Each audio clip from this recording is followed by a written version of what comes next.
예, 주식회사 이나스의 고현배입니다. 이제 문제풀이를 들어가겠습니다. 이번 문제 같은 경우에는 제가 책에 있는 걸 뭐 그대로 다 가져왔기 때문에 실제로 많이 나오지 않는 문제도 있습니다. 그렇기 때문에 그런 부분들은 최소화하고, 그리고 꼭 필요한 부분들 중에서 제가 이전에 설명 못 드린 부분들은 추가적인 설명을 진행하면서 문제풀이를 진행하겠습니다. 사실 뭐 이 기능사 같은 경우에는 문제풀이만 사실 잘 하셔도 충분히 맞추실 수 있기 때문에, 이런 쪽에서는 뭐 살짝 뭐 열심히 안 하셨더라도 이 문제풀이만큼은 확실하게 하시는 게 좋습니다. 자, 그러면은 첫 번째 문제, 슬라이싱 보조물, 즉 지지대 설정에서 내부 채우기의 정도를 뜻하는 것으로 0%부터 100%까지 채우기 가능하고, 채우기 정도가 높아질수록 출력 시간이 오래 소모되어 출력물의 무게가 무거운 것은 이라고 했습니다. 자, 저번과 똑같이 1분 스타트 하겠습니다. 예.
예.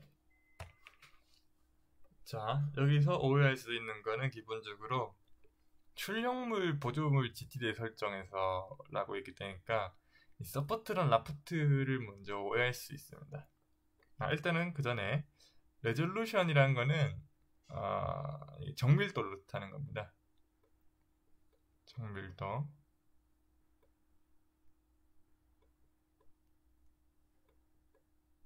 그래서 이 레졸루션은 보통 프린트 같은 경우에는 레이어의 thickness, 즉 두께가 되는 거죠. 그렇기 때문에 일단 4번은 아니고요. 그 다음에 내부 채우기 정도를 뜻하는 것으로 다 보니까, 라프트는 뭐라고 했죠? 이런 일자 브라켓이 있으니까 요거를 첫 레이어에 이렇게 깔아주는 걸 뜻하는 거였죠. 그럴 때 라프트도 아닙니다. 서포터는 뭐 이런 H자가 있으면은 이 밑에 깔아주는 걸 뜻했죠. 그렇기 때문에 서포터도 아닙니다. 그 인필이 답이 됩니다. 1번 인필. 그 다음에 뭐 출력물 보조 지지대 설정에서라고 하는데, 사실 슬라이싱 프로그램마다 다르기 때문에 이 핵심적인 보면은 내부 채우기 정도를 뜻하는 것으로 0에서부터 100까지 채우기 가능하고, 당연히 많이 채우면 무거워지겠죠. 이런 개념적인 부분들을 먼저 보고 답을 선택해 주시면 되고요. 여기서 많이 오해하는 게 0%가 안 뽑히는 거 아니냐라고 할 수 있습니다. 네, 하지만 저희가 이전 시간에 슬라이싱 풀어봤을 때 웰이 있고 그 다음에 인필이 이렇게 있었죠. 0%라고 이 웰까지 없는 건 아닙니다. 웰만 있는 형상이 0%이기 때문에 이런 부분들은 좀 추가 설명을 진행했습니다. 그 다음에 2번 제품 출력 시 적층 바닥과 제품이 떨어져 있는 경우에 이를 보조해주는 지지대를 의미하는 것은 입니다. 1분 시작하겠습니다.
네, 제품 출력 시 적층 바닥과 제품이 떨어지는 경우 이를 보조해주는 지지를 의미하는 것은 이라고 되어 있습니다. 자, 바닥과 제품이 떨어져 있는 경우라고 하죠. 여기 핵심적인 키워드입니다. 자, 슬라이스는 모델이 있으면은 이렇게 층간을 이렇게 날라가지고 프린트할 수 있게 경기를 나눠주는 거라 했죠? 이것도 아닙니다. 그럼 처음 보는 게 있습니다. 바닥 받침대, 바닥 보조물, 형상 보조물. 바닥 받침대가 여기 라프트를 한글화한 거고요.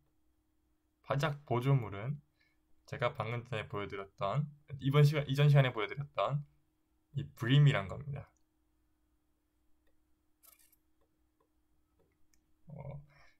문제가 한글로 나올 수도 있다 보니까 여러분 분들이 이해하시고요. 브림이 형상 바닥 보조물, 라프트가 바닥 받침대.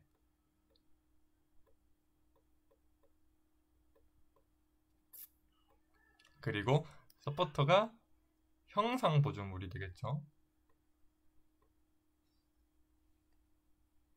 그러면은 바닥과 떨어져 있는 경우에 이를 보조해주는 경우는 잠시만요.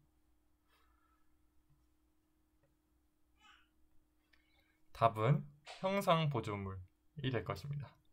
이게 답은 형상 보조물이 될 것입니다. 왜냐하면 바닥 받침대, 바닥 보조물은 기본적으로 떨어져 있지 않고 이 바닥과 접착면을 늘리기 위해서 인위적으로 제품을 떨어지게 만드는 거기 때문에 실제로 원래는 떨어지지 않는 거를 그렇게 만들어주는 겁니다. 그렇기 때문에 답은 2번 형상 보조물이 될 수 있습니다. 세 번째 문제 시작하겠습니다. 제품의 시출력 시 적층 바닥과 제품을 보다 견고하게 유지시켜주는 지지들을 의미하는 것은 입니다.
네, 제품 출력 시 적층 바닥과 제품을 보다 견고하게 유지시켜주는 여기 핵심적인 키워드죠. 아까 전 민문제와 똑같이 확인해 보겠습니다. 네, 기본적으로 슬라이스는 설명해드렸고 형상 보조물은 위에 있는 게 답이었죠? 그 당연히 아닙니다. 자, 그러면은 받침대가 있고 보조물이 있습니다. 라프트가 있고 브림이 있습니다. 브림은 이런 식으로 이 외곽 라인을 넓게 해주는 거죠.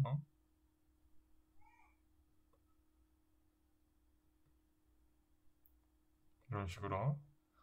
그렇기 때문에 엄밀히 말해선 이 둘 다 답이 될 수 있는데 이 문제에서 원하는 거는 라프트입니다.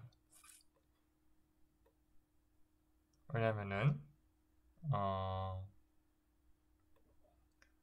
이 라프트 같은 경우에는 층을 하나 쌓고 형상을 올리다 보니까 이 이탈에 대한 면적이 이 라프트의 면에 대해서 이루어지게 됩니다.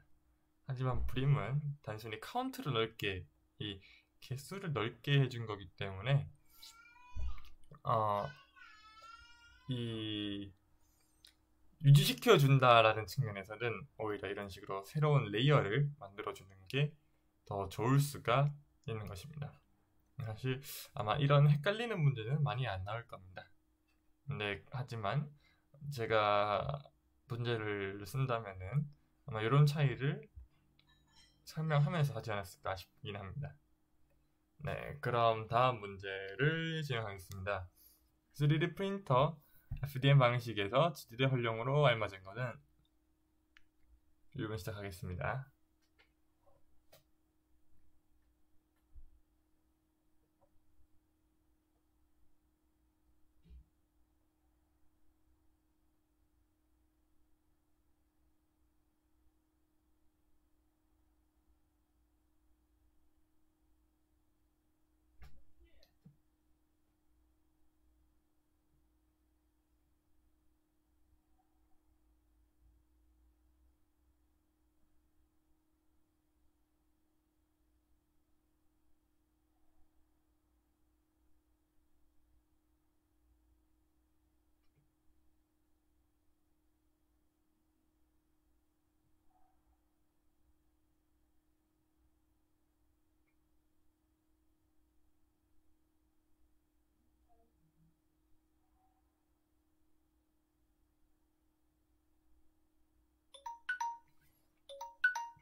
네, FDM 방식에서 지지대 활용대로 만든 것은입니다.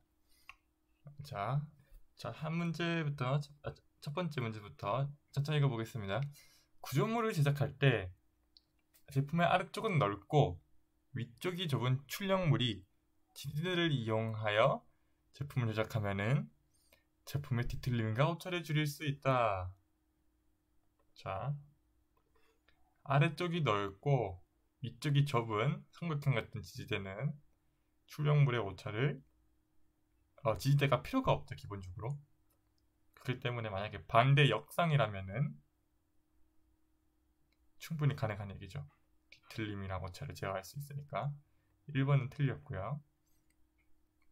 그 다음에 구조물을 제작할 때 제품의 아래쪽이 좁고 위쪽이 넓은 지지대는 지지대를 이용하여 제품의 뒤틀림과 오차를 줄일 수 있다. 2번이 일단은 맞을 수도 있네요. 체크를 하겠습니다. 출력물이 완성되면은 분리시킬 때까지 출력물이 고정은 물론 파손, 지붕 형상과 돌출 부분에 처짐이 발생하기 전에 방지하기 위해서 무조건 지지대가 반드시 필요하다. 여기서 파손, 지붕 형상, 돌출 부분의 처짐은 사실 서포터랑 관련이 없는 거죠. 이거는 뭐 지붕 형상, 돌출 부분의 처짐, 이거는 사실 애매한 문제이긴 하네요. 제가 지금 읽어보고 있는데 필요할 수도 있습니다. 제품은 지지대 유무에 따라 더 나은 품질을 제작할 수 있다. 당연히 맞는 말이니까 이거를 제가 오타를 냈나 봅니다. 틀린 거를 찾는 것 같네요. 그렇게 되지 않고서는 문제가 될 수가 없죠. 그 다음은 1번 틀린 겁니다. 틀린 거. 죄송합니다. 실수를 했나 봅니다.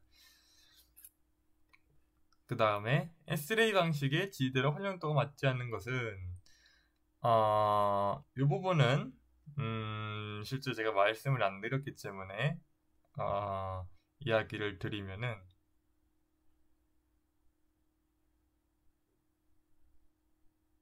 잠시만요. 이게 위에 문제가 없다네요.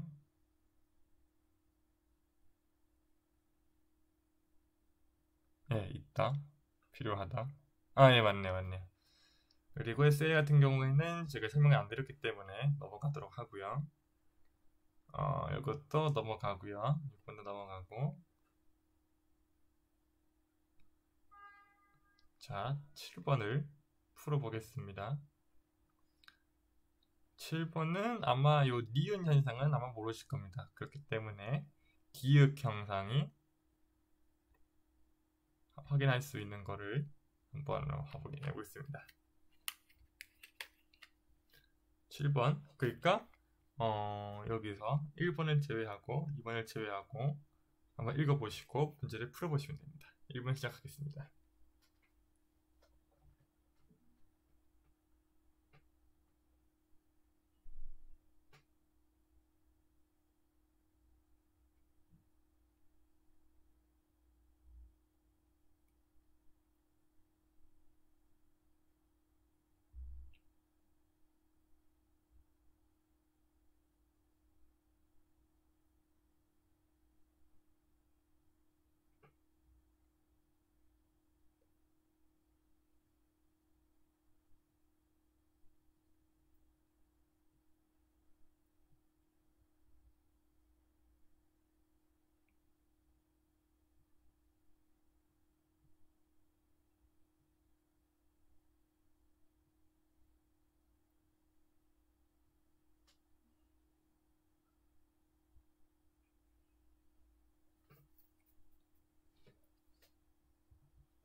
하중에 의해 아래로 처지는 형상 이라고 적혀있죠. 여기 핵심은 이 부분입니다. 하중에 의해서 아래로 처지는 형상. 오버행은 뭐였죠? T자였죠. 웹8보. 세일링은 H자. 그냥 단순 보였죠. 여기서 하중에 의해서 처지는 거는 사실 두 개 다 뭐 엄밀히 말하면 하중에 의해서 처지는 거긴 한데 답은 사실 이 오버행 3번에 가깝습니다.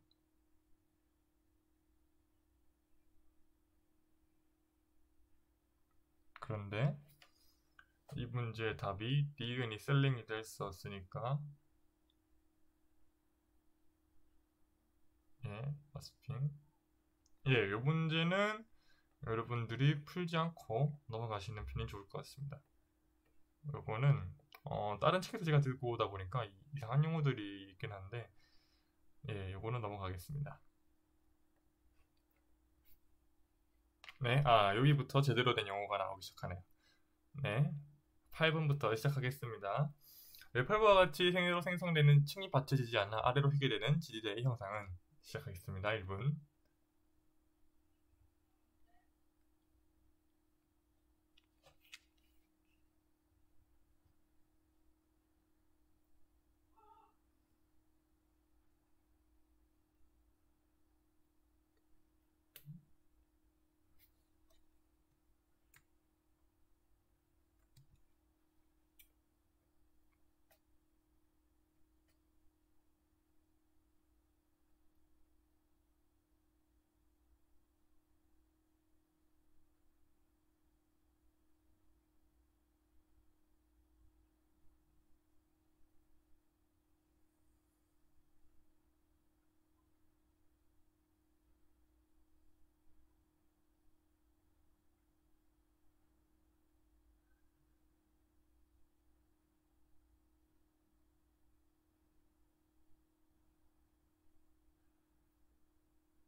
예.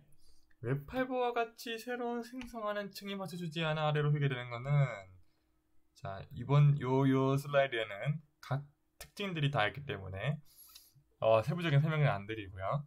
여기서 오버행이 답입니다.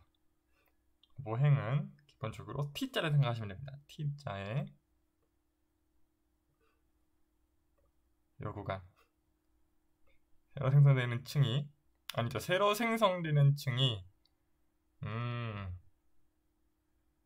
예, 맞죠. 예. 새로 생성되는 층이 웹8보라는 형상이 나오면 무조건 오버행이라고 보시면 되고요. 이거는 뭐 새로 생성되는 층 이건 사실 크게 의미가 없습니다. 그래서 답은 1번입니다.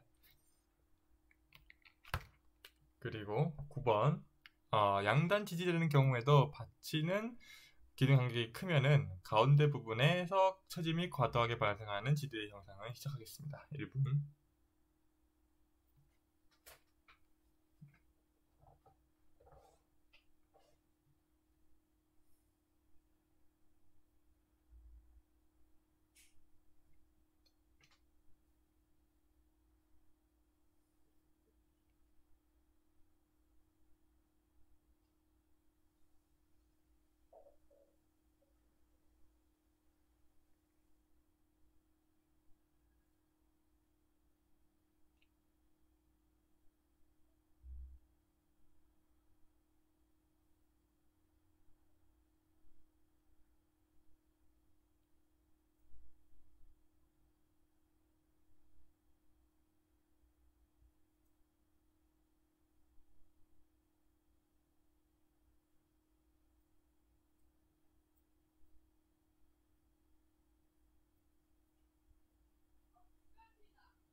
예, 양단 지지되는 경우 여기서 핵심은 양단 영어겠죠.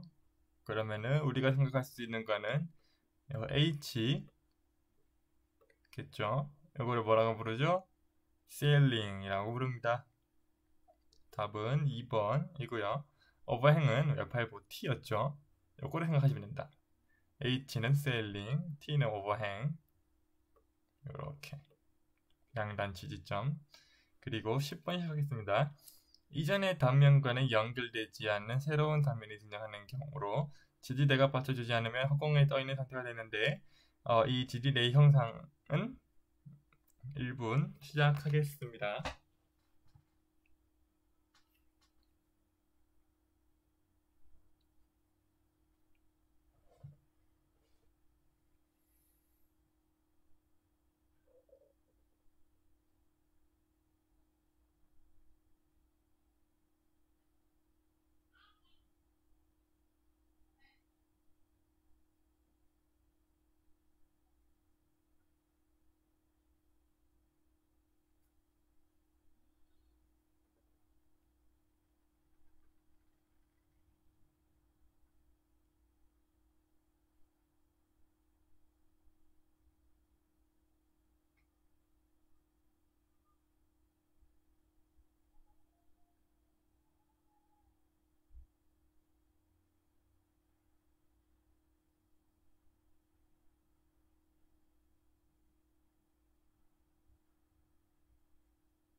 네, 이전의 단면과는 연결되지 않는 새로운 단면이 등장해. 여기에 핵심이 되는 말이죠. 자, 그러면은 예를 들면은 아까 했던 이런 식으로 이런 식의 형상이 되겠습니다. 이 지점에서 새로운 형상이 떠가지고 받쳐주지 않으면 허공에 떠있는 이런 식으로 떠있는 형상을 우리는 아이슬란드 섬이라고 하죠. 섬. 그래서 답은 3번 아이슬란드가 되겠습니다. 11번 특별한 지지대가 필요한 묘수는 없으나 성형 도중에 자중에 의해 스스로 풍요되는 지지대의 형상은 1번 시작하겠습니다.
예, 특별한 면은 없으나 성형 도중에 자중에 의해 스스로 붕괴될 수 있는 형상은 삼각형이죠. 자중이 무게중심이 여기 있을 경우에는 여기가 면적이 작으니까 이런 식으로 무너질 수 있죠. 스테이블이 안전한 뭐 그런 식으로 이해할 수 있지만 언스테이블 안전하지 않은 거니까 불안불안한 거. 뭐 T도 불안불안하지 않고 H도 불안불안하지 않은데 삼각형은 되게 위태위태해 보이지 않습니까? 그렇기 때문에 답은 unstable입니다.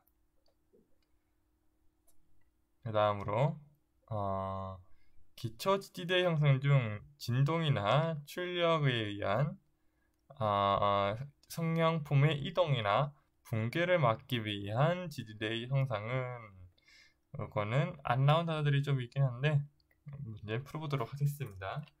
12번 시작하겠습니다. 1분.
기본적으로 기초대 형상 중 진동이나 충격에 의한 성형품의 이동이라고 했죠.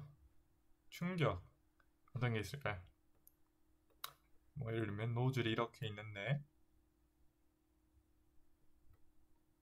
출력이 조금 더 이렇게 돼가지고 이 노즐로 출력물을 살짝 밀어버린 경우가 될 수 있겠죠. 세일링 같은 경우에는 이 H자 다시 한번 기억하시고, 아이슬란드는 이런 식으로 돼서 새로운 면이 만들어지는 거. 라프트는 저희가 이용할 수 있겠죠. 이 베이스는 용어에 따라 다르긴 한데 해당 문제집에서는 어떻게 표현하면은 이런 플레이트를 의미합니다. 라프트가 일단 정답이고요. 그리고 면적이 넓어지면 제가 어떻게 된다고 말씀드렸죠? 면적이 넓어지면은 접촉력이 강해집니다. 그런 접촉력이 강해지면은 성형품의 이동이 쉽지가 않게 되죠. 이탈이죠. 이탈. 그렇기 때문에 답은 1번이 될 수 있고요. 그 다음에 13, 14는 넘어가도록 하겠습니다. 그 다음에 15번도 넘어가고요. 그러면은 다음 장.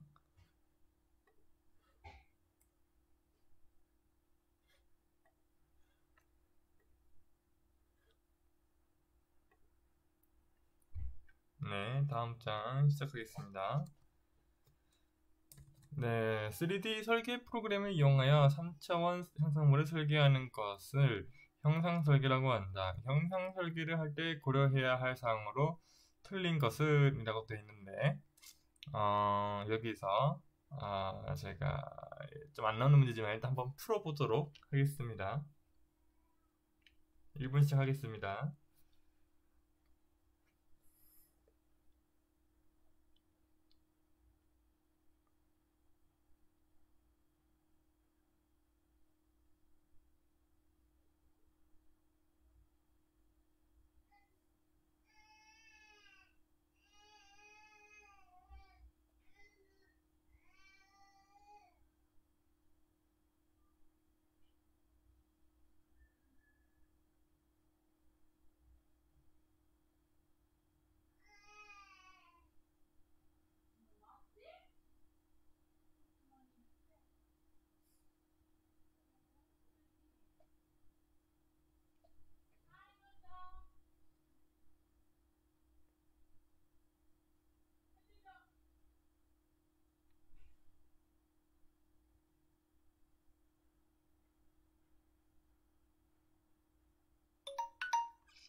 일단 뭐 SLA 얘기는 지우도록 하고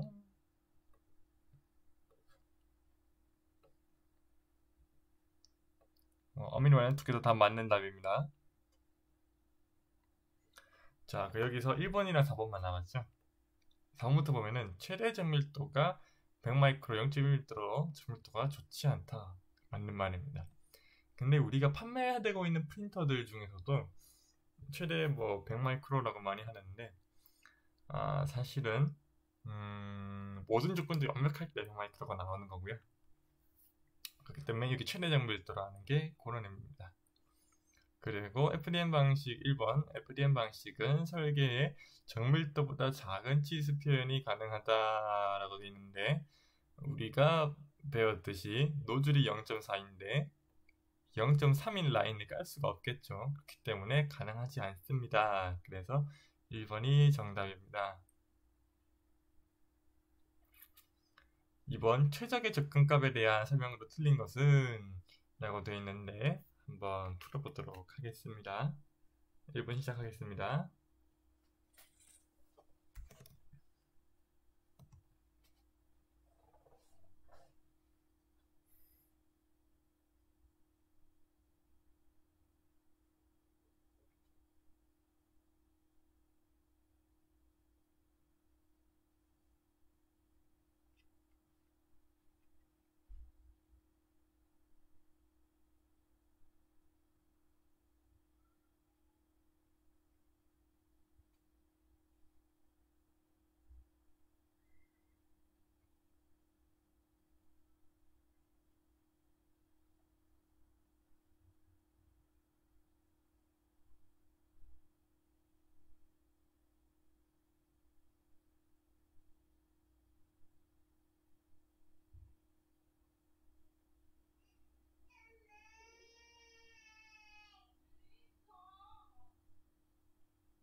예, 다음 문제는 최적 적층값에 대한 설명으로 틀린 것은 이라고 합니다. 최적의 적층값이죠. 그러면은 3D 프린터가 형상물을 출력하는데 적층하는 수치를 의미한다. 적층값에 대한 얘기고요. 적층값이 높을수록, 즉 0.2레이어 안에 0.4레이어를 뽑을수록 출력된 밀도가 떨어지죠, 당연히. 적층값의 범위를 파악하고 출력할 적층값을 결정해야 된다 라고 하고요.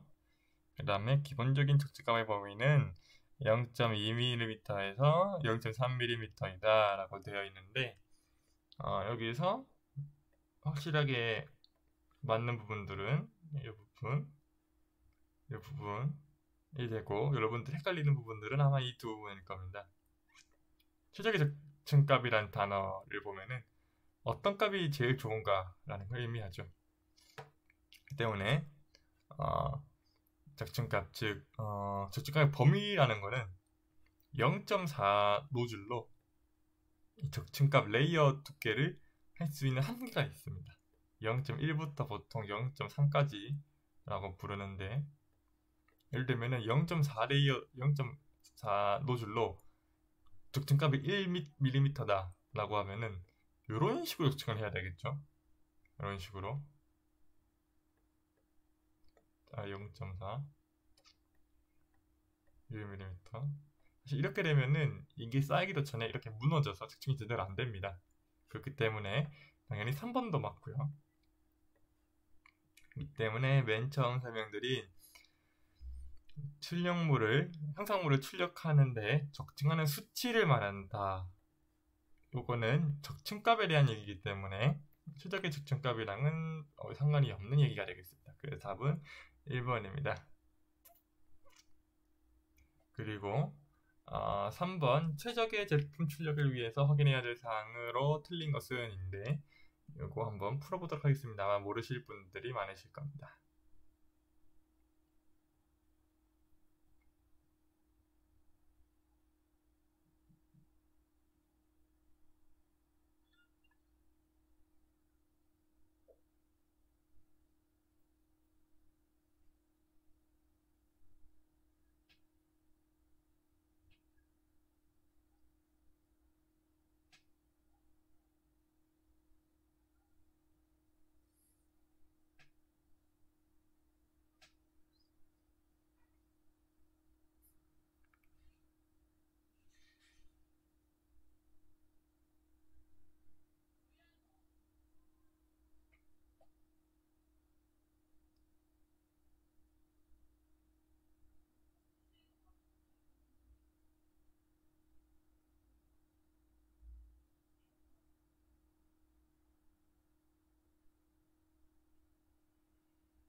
예, 최적의 제품 출력을 위해서랍니다.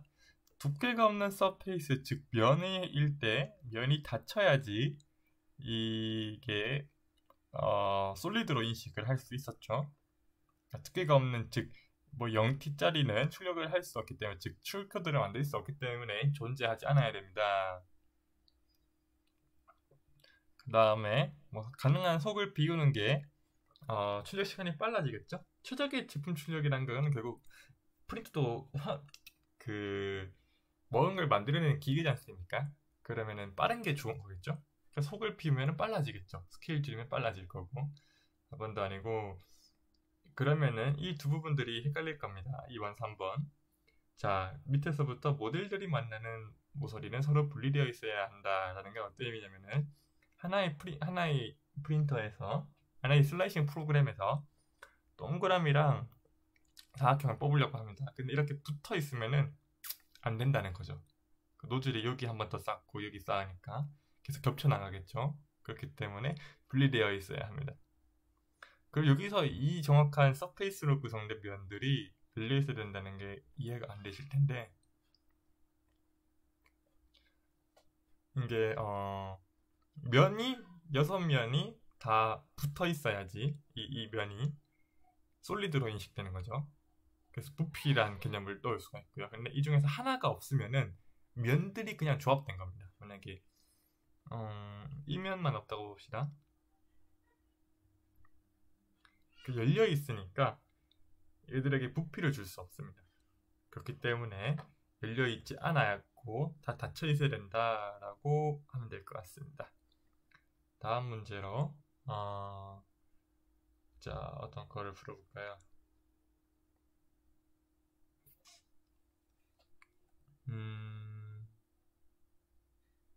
5번 풀어보겠습니다. 5번. 네, 슬라이싱의 베이직 기능을 파악하기 위해서 적중 두께 설정과 관련 있는 것을 시작하겠습니다.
네, 모든 문제들이 사실 서로의 용어들을 사용하기 때문에 저희는 이 중에서 핵심적인 이 적중 두께 설정만 보고 이해를 해보겠습니다. 적중 두께가 낮으면 낮을수록 가공 시간은 증가하고 당연하겠죠. 품질은 향상이 됩니다. 그 밑에 거 감소하지 않습니다. 왜냐면은 10mm면은 두께가 0.1일 때는 10층만 쌓으면 되지만 0.2mm일 때는 5층만 쌓으면 되기 때문에 작으면 작을수록 가공 시간이 증가합니다. 높으면 높을수록 가공 시간이 증가하지 않고, 그렇죠? 자, 그러면은 아니죠. 이거는 여기서 높으면 높을수록 가공 시간은 감소하겠죠. 품질은 향상되지 않습니다. 안 좋아지죠. 그래서 답은 1번입니다.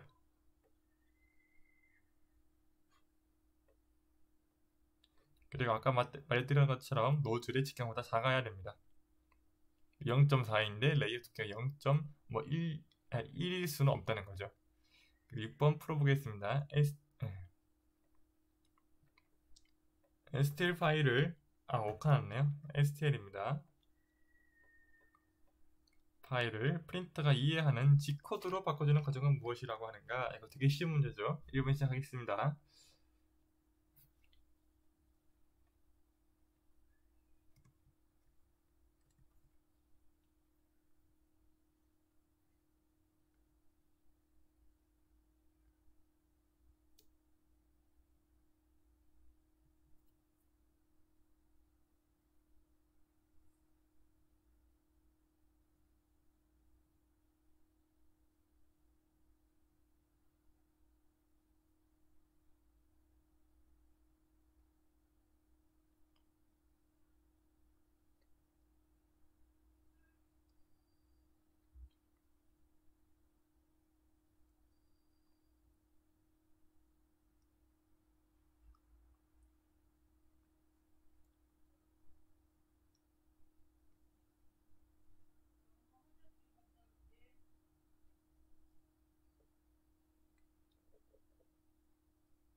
네, STL 파일을 프린터가 이해하는 G코드로 바꿔주는 과정은 무엇인가요?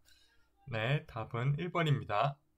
이거는 설명도 할 것 없이 무조건 외워야 되는 문제이기 때문에 넘어가도록 하겠습니다. 자, 7번은 간단하게 설명드리면은 PLA는 180부터 높기 시작하고요. 네, 너무 낮으면은 노즐이 자주 막히는 상황이 발생합니다. 높으면이 아니죠. 높으면은 기본적으로 이 고분자 소재들은 온도가 높으면 높을수록 물처럼 변해가지고 줄줄 흘러내립니다. 그렇기 때문에 답은 아마 200도가 적당할 거고요. 그래서 온도가 좀 유동성을 가지는 180 멜팅 온도보다 좀 더 높은 온도에서 많이 시도를 합니다.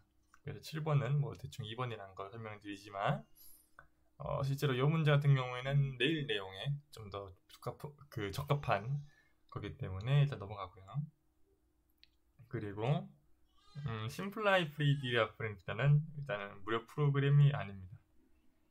이것도 그냥 뭐 넘어가는 방식으로 진행하겠습니다. 그래서 세 번째 거를 진행하면은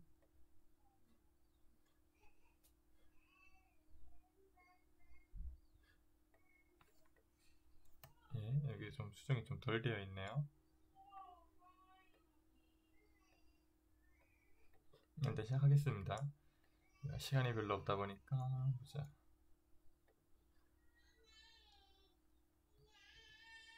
네, 슬라이드를 올리니까 잘 되네요. 출력 상태를 미리 파악할 수 있는 기능은 무엇인가?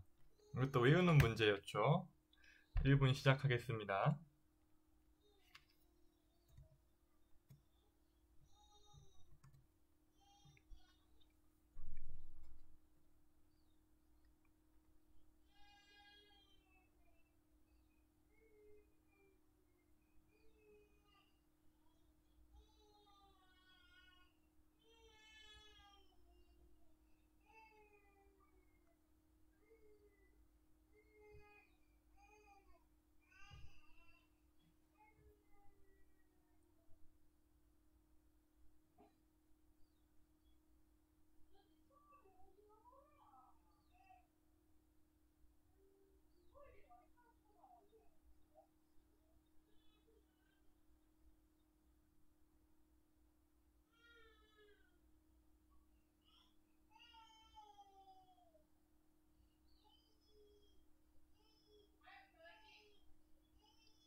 출력물의 상태를 미리 확인할 수 있는 기능은 어떤 걸 알죠?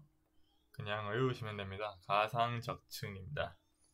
다음 문제는 미리 파악할 수 있는 두 번째 문제는 G코드를 3D 프린팅하기 위해서 슬라이싱 프로그램에서 생성되는 코드는 무엇인가? 라고 합니다. 문제 풀어보겠습니다. 1분 시작하겠습니다.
네. 자, 여기서 간단하게 얘기를 먼저 드리면은 뭐 C코드랑 H코드는 아니고요. 왜 이 생성되는 코드를 왜 코드 안에서 M코드도 있었죠. 뭐 M92 이렇게 왜 G코드라 부르냐 라고 하면은 사실 그 유래에 대해서 정해진 게 없습니다. 때문에 G코드 안에 뭐 G01도 있고 뭐 M92도 있고 이렇게 생각하시면 편합니다. 사실 저도 이외에 G코드가 있고 G코드랑 M코드랑 따로 이렇게 얘기하는지는 명확하게 아직 뭐 그런 역사가 제대로 서술된 자료들을 본 적이 없어가지고 무조건 G코드라고 외워주시면 되겠습니다. 그리고 3번 슬라이싱 프로그램 운영에 대해서 설명으로 틀린 것을 시작하겠습니다. 1분 시작하겠습니다.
네, 슬라이싱 프로그램 운영에 대해서 설명으로 틀린 것은 일단 기본적으로 맨 처음에 나오는 게 레이어 높이네요.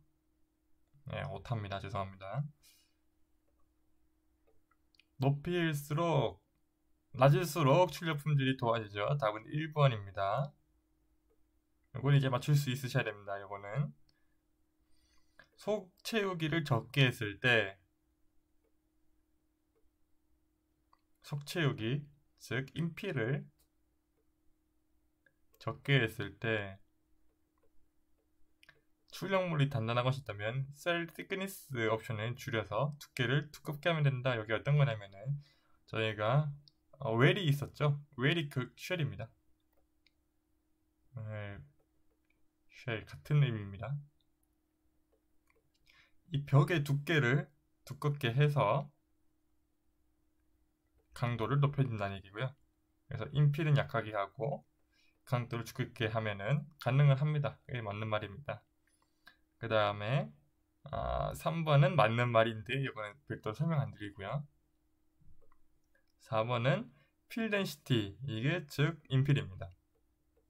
채움의 밀도, 인필은 안의 채움, 이렇게 뭐 한국말로 직역이 가능하겠죠. 100%로 출력하면 단단하지만 당연하죠. 출력하는데 시간이 많이 걸립니다. 예, 뭐 다들 당연한 얘기이기 때문에 넘어가도록 하겠습니다. 네, 4번 문제 풀어보도록 하겠습니다.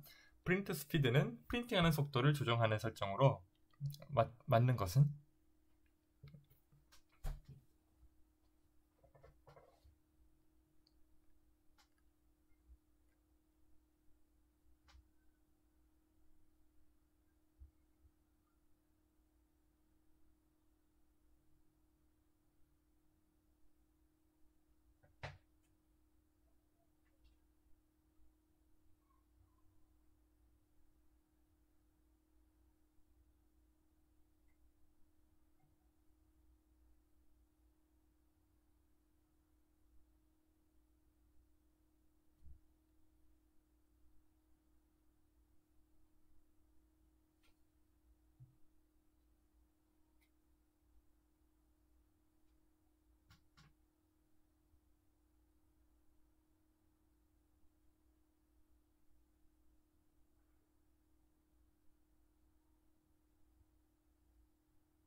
네, 프린팅 스피드 빠르면 빠를수록 품질이 안 좋아지는 거 저희 저번에 확인하셨죠?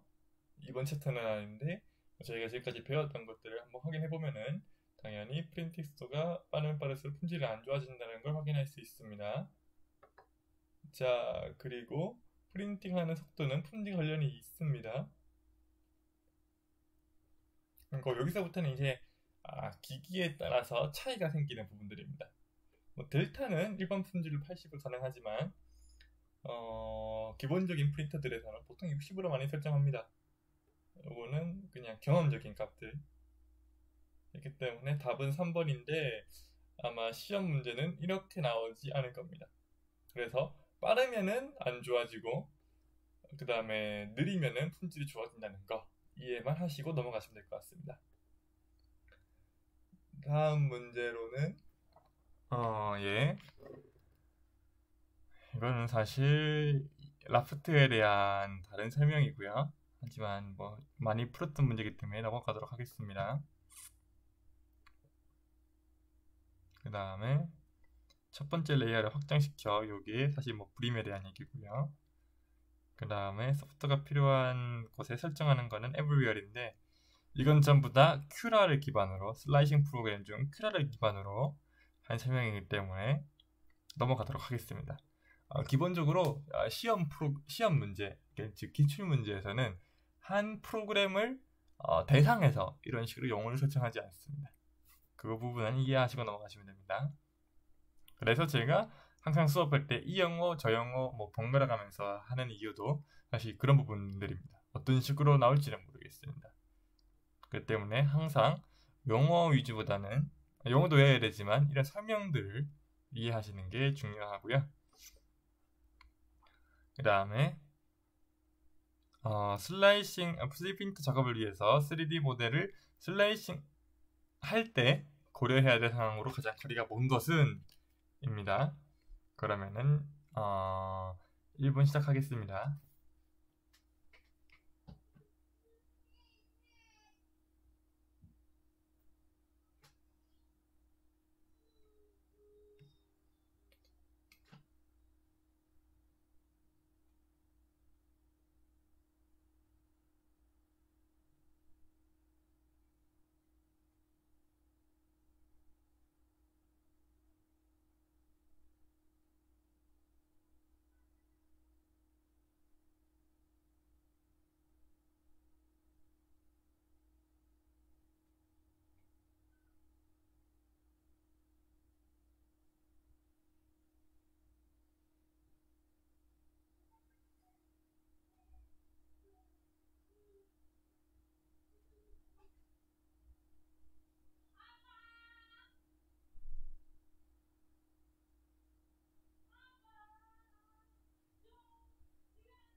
네. 이 말은 결과적으로 이 슬라이싱에서 활용할 수 있는 변수들인 겁니다. 적층 높이 조절 가능하죠. 레이어 높이. 서포터 유무 당연 가능하죠. 출력 프린터의 제작 크기, 즉 빌드 에어리아 얘기고요. 소재와 수축률은 프린터에서 제어가 불가능합니다. 그래서 답은 3번이고요. 왜냐면은 뭐 수축률을 저희가 제어를 할 수 없기 때문에 많이 힘듭니다. 뭐 소재도.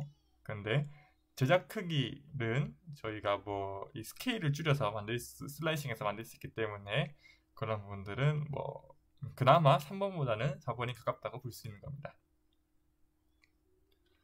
그 다음에 슬라이싱에서 불필요한 출력이 안 되게 하는 기능, 뭐 벽 두께를 설정하는 기능, 뭐 이런 것들은 뭐 사실은 큐라 전용이기 때문에 넘어가도록 하고요.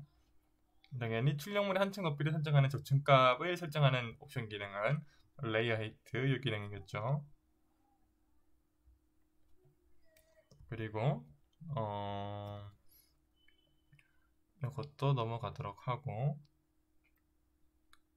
보자. 이제 14번 3D 프린터에서 이송 기능에 사용되는 주소는 이게 뭐냐면 어드레스, 말씀드렸던 어드레스,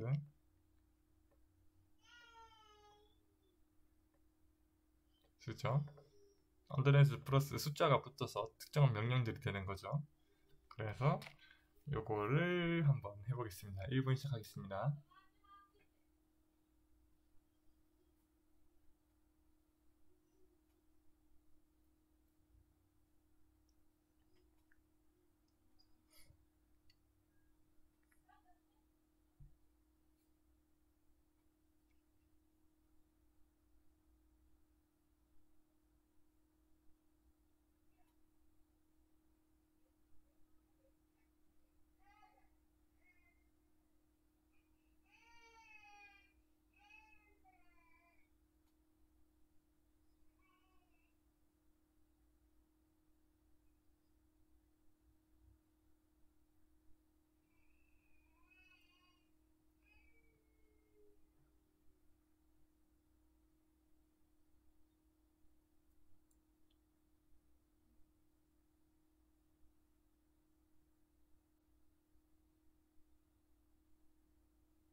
예, 일단은 이 주소니까 뭐 영어로 알파벳이 뭐 G던가 M이던가 하는 거죠. 이송 기능은 움직이는 기능입니다.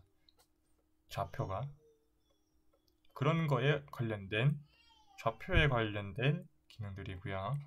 자, 하나씩 보내는 M은 머시닝해서 기계의 펜 작동 유무, 온도 이런 거라 했죠. 1번은 일단 넘어가고요. 2번은 공고를 바꿔주는 코드죠. 3번은 그래서 틀리고 F는 이송 속도에 대한 코드죠. 속도에 대한 주소. 그렇기 때문에 답은 2번 지오메트리라고 기억하시면 될 것 같습니다. 15번 급속 이송으로 설정된 장비의 이송을 최대 속도로 첨가 가공 없이 헤드를 이동시키는 명령 G코드는 시작하겠습니다. 1분.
네.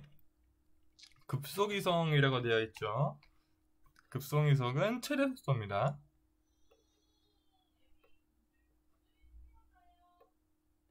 자, 그러면은 뭐 G01 이렇게 돼 있는데 사실 이 앞에 숫자를 생략해도 되고요. 그래서 G1 이렇게 부르기도 합니다. 이런 거는 뭐 팁이고요. 그러면 G00, 그 G0이 되겠죠. 답은 1번이고요. G0이랑 G03은 어떤 거냐면은 CNC에서 보통 원원 가공할 때 예를 들면은 여기서부터 이런 식으로 반지름을 가지는 것을 가공할 때 쓰는 코드고요. 이게 시계 방향, 시계 반대 방향 이렇게 하는데 프린터에서는 거의 안 씁니다. 그래서 뭐 G0이랑 G03이 원원 가공이다라는 것만 이해하시면은 잠깐 외워두시면은 아마 풀 수 있는 문제일 것 같습니다. 물론 급속이성이라는 게 G00이라는 걸 아시면 바로 풀 수 있고요. 16번은 저희가 말씀드리지 않은 코드입니다.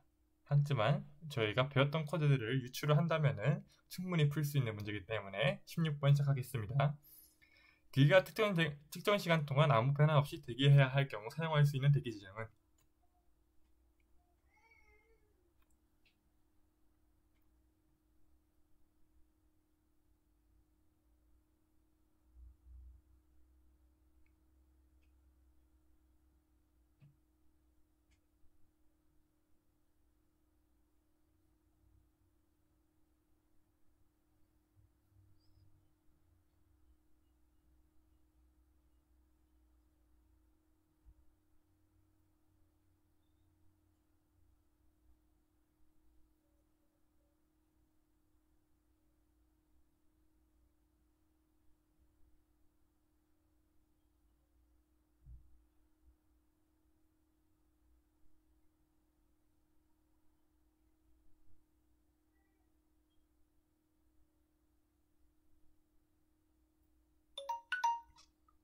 네. 새로운 코드를 배운다 생각하고 대기할 때 쓰는 코드는 기본적으로 답은 004입니다. 하지만 우리가 풀 수 있는 이유는 G01이 일반이성, G02, G03이 아까 위에서 배웠던 원호 가공을 위한 이송, 원호 이송 이런 걸 봤을 때 G04가 100이다라는 것을 확인할 수 있습니다. 그리고 17번 풀어보도록 하겠습니다. 3D 프린터에서 기계 원점 복귀 G코드는 그리고 저희가 오늘은 좀 더 문제를 더 많이 푸는 방향으로 외워야 될 게 사실은 다른 챕터보다 많다 보니까 그래서 최대한 Q&A 시간을 줄이는 방향으로 진행하겠습니다. 17번 1분 시작하겠습니다.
네.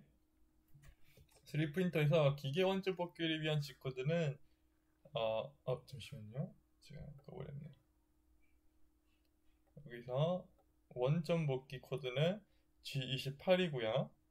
레벨링 같은 경우에는 G29였죠. 이거는 외워야 되는 부분이기 때문에 넘어가겠습니다. 그 다음에 공작물 좌표계를 설정하는 G코드 이거 한번 해보겠습니다. 18번 1분 시작하겠습니다.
네, 일단은 저희가 확인해야 될 거는 다른 코드들이 뭔가라고 볼 수 있는데, G90은 절대 좌표계고요. G91은 상대 좌표계였죠. 그건 G93, G92가 남아있는데, 그 중에서 뭐 들초 하나 찍으면 맞겠지만, G92가 이 공작물의 상대 좌표계를 결정한다는 명령어인데, 이게 이해가 안 되시는 분들은 G92 상대 좌표계라 생각하시고, G92 상대 좌표계가 아니라 현대에서 G92 이 재료를 하면은 저희가 이런 시간에 G코드 맨 마지막에 보면 있던 코드를 보면은 G92 이 제로는 현재까지에 있던 현재까지가 아니죠.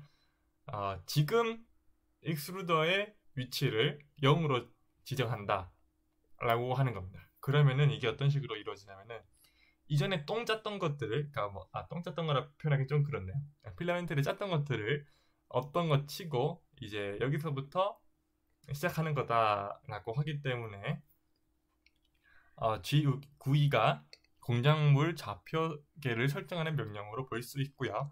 E0만 되는 게 아니라 X10도 될 거고 X0도 될 겁니다. 그러니까 응용성이 가장 많은 G코드라 생각하시면 됩니다. 그리고 19번 풀어보겠습니다. 1분 시작하겠습니다.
네.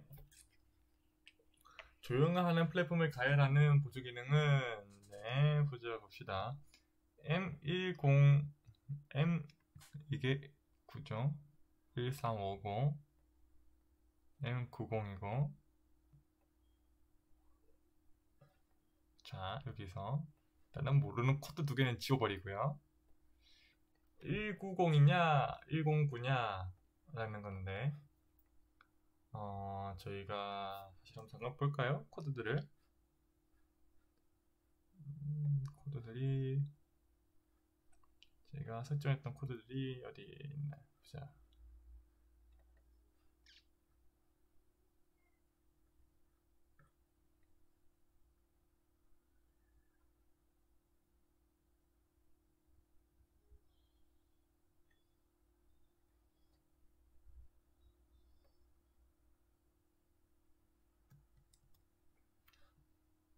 예, 보면은 190 같은 경우에는 기본적으로 플랫폼 온도를 올려라. 그러니까 그 히트베드 온도를 올려라 하기 때문에 1번이 맞습니다. 1번이 맞습니다. 1번이 좀 다른 색깔로 하겠습니다. 1번이 맞습니다만 109는 무엇이냐 라고 한다면은 온도가 올라갈 때까지 그러니까 노즐의 온도가 올라갈 때까지 기다려라 되고요. 190은 온도가 올라갈 때까지 베드의 온도가 올라갈 때까지 기다려라 라가 됩니다. 그걸 좀 적으면서 해야지 이게 제가 말하면서도 꼬여가지고 헷갈릴 수 있을 것 같아서 그러니까 waiting 노즐 템페처가 있고 노즐 템페처가 있고 waiting bed 템페처가 있고 bed 템페처가 있습니다. 자, 그러면은 기본적으로 M140은 여기 보시면은 여기 다 달라갔네요. 이게 WT 노즐 템페처,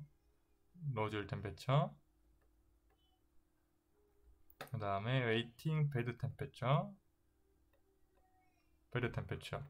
가 있죠. 그러면은 기본적으로 140은 베드 온도를 올려주는 겁니다. 그 다음에 베드 온도가 올라가는 걸 다 기다려주는 거는 웨이팅 베드 템페처는 M90입니다. 190. 이것도 M이죠. 그 다음에 노즐 온도를 올려주는 거는 M104입니다. 그 다음에 노즐 온도가 올려질 때까지 기다리는 거는 M109입니다.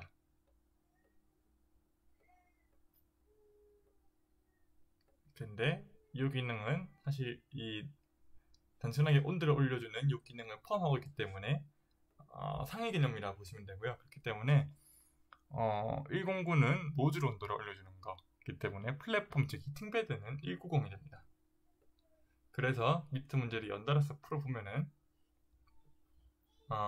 온도를 지정하는 게 여기 보시면은 M104 아니면 M109죠. 104가 있네요. 때문에 1번이 답이고 21번, 22번 같은 경우에는 긴급정지, 프로그램 정지 이런 거는 거의 쓰지 않지만 요거는 거의 안 쓰기 때문에 그냥 생략을 하고 진행하고요. 그래서 오늘 수업은 여기까지 마치고 지금 한 1시간 15분 정도 했는데 나머지 시간을 Q&A에 할애하도록 하겠습니다. 감사합니다.